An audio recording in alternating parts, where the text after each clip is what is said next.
বিজেপির চর্চা।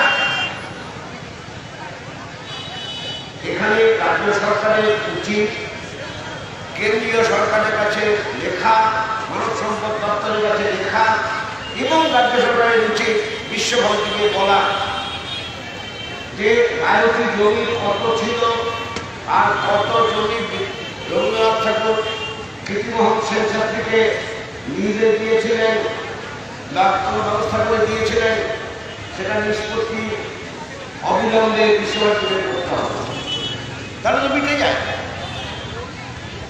অমর্ত্য সেন, নোবেলজয়ী অমর্ত্য সেন, ভারতের বিশিষ্ট ব্যক্তিত্ব, ভারতরত্ন, তাকে নিয়ে চর্চা করছে। এই চর্চার রাজনীতি বন্ধ করতে গণতন্ত্রপ্রিয় মানুষ, সমাজকে যারা সুস্থ, সমাজে সুস্থ জীবনযাপন করতে চান, তাদের ঐক্যবদ্ধ প্রয়াসের প্রয়োজন আছে।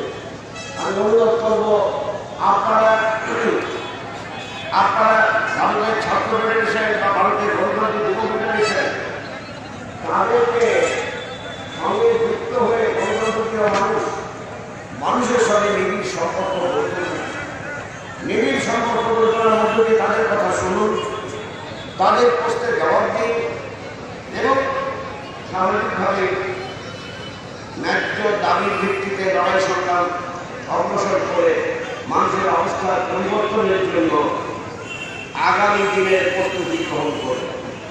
এ কথা ঠিক যে মানুষের স্বার্থে তৃণমূল তার কার্যকলাপ পরিচালনা করতে পারে না, ব্যক্তি স্বার্থে করতে পারে। মানুষের স্বার্থে বিজেপিও করতে পারে না। বিজেপি শাসিত আপনাদের পাশে আসা